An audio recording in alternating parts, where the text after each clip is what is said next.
તમારી. હા, એક વાર ભાવથી જયકાર આવા શરણાગત વત્સલ ભગવાનનો. બોલ શ્રી શરણાગત વત્સલ ભગવાન કી જય. ભાવનું દર્શન એ વિભીષણજી કહ્યું, નાથ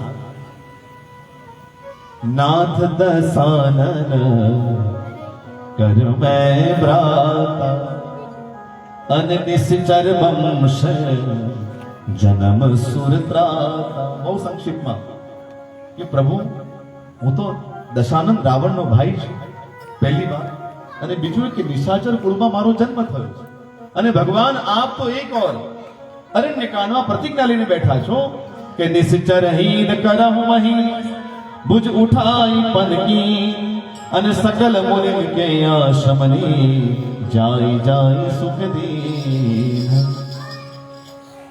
નિશ્ચર વંશ હીન આ પૃથ્વીને કરી દઈશ, નિશાચર હીન આ ધરાને કરી દઈશ, એવું રામજી એકવાર પ્રતિજ્ઞા કરી. અને આજે વિભીષણજી કે જે પ્રભુ હું નિશાચર કુળમાં છું, એક ઓર પ્રતિજ્ઞા લઈને બેઠા છો, તો આપણી પ્રતિજ્ઞા અધૂરી રહી જશે જો તમે મને શરણમાં રાખશો. હવે જો ભગવાન રામજી એટલે કોણ? રામોદ્વિરના વિભાષતે. રામજી એક જ વાર બોલે છે, બીજી વાર નથી બોલતા. હા, અને રામજી જે સમાધાન આપ્યું સંતો બહુ અદ્ભુત ભાવ કે કહ્યું કે વિભીષણ પહેલા તો એક વાત સાંભળી લો કે તમે દશાનંદના ભાઈ નથી. બોલે કઈ રીતે? યાદ કરો હનુમાનજી જ્યારે આપના ત્યાં પધાર્યા તો હનુમાનજી આપને શું કહ્યું? વિભીષણજી કહ્યું, હા હનુમાનજી એમ કહેલું કે તબ હનુમંત કહા સુનો ભ્રાતા. હનુમાનજી કહ્યું તમે મારા ભાઈ છો, કારણ કે આપણા બંનેના ઈષ્ટદેવ ભગવાન શ્રી સીતારામચંદ્રજી છે.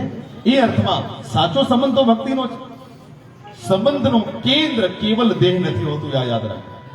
હા, આપણા બંનેના ઈષ્ટ એક શ્રી સીતારામજી, અને આપ પણ એ જ યાત્રા પર છો, એટલે આપણે બંને ભાઈઓ થયા. પેલો તો દેહનો સંબંધ છે, આજે છે કાલ નહીં હોય, પણ આપણો તો આત્માનો સંબંધ.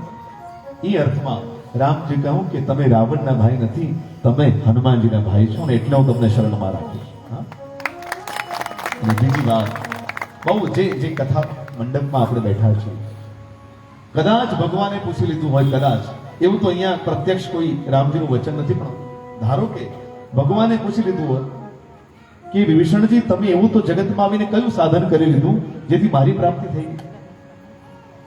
તમે એવું કયું સાધન કર્યું, જપ તપ પૂજા યજ્ઞ યાગાદિ, કે જેથી પરમાત્મા સાક્ષાત્કાર થઈ ગયો? તો જવાબમાં વિભીષણ જે કહ્યું હશે, ભગવાન આમ તો સાધન કોઈ મેં કર્યું નથી, હા, અને એવું કોઈ મોટું સદાચરણ કર્યું નથી, કારણ કે મેં નિશ્ચર અતિ અધમ શુભા શુભ આચરણ કિન્હ નહીં કાવ. તો શું કર્યું જેથી પરમાત્મા સાક્ષાત્કાર થઈ ગયો? તો વિભીષણજી કહ્યું હશે, નાથ શ્રવણ સુજસુ સુનિયાયો. આપનો સુયશ, આપની કથા સાંભળી તો આપના દર્શન થઈ ગયા. બસ આ એટલા માટે કથા સાંભળવાની કે જો નિત્ય નિરંતર કથા સાંભળીશું તો એક રાત એક દિવસ આ કથા દ્વારા એ પરમાત્માનો સાક્ષાત્કાર થઈ જશે, એમાં કોઈ સંશય નથી. જેમ વિભીષણજીને થયું, શ્રવણ સુજસુ સુનિયાયો. તો આવો રોજ આ દોહો ભગવાન રામજી પાસે બોલવા છે. હા, ભરોસો આવી જશે કે ભગવાન મારી સાથે. હા, રોજ ભરોસો આવશે. हमारे साथ श्री रघुनाथ फिर किस बात की चिंता, शरण में रख लिया जब माथ पे किस बात की चिंता. हाँ, तो આ ભરોસો કેળવાશે જો નૃત્ય પ્રત્યે આ દોહો ગાવામાં આવશે. સુંદરકાંડનો 45મો દોહો. આ હૃદયના ભાવથી હાથ જોડી શ્રી રઘુનાથજીને પ્રાર્થના કરીએ અને પુનઃ પ્રવેશ કરીએ.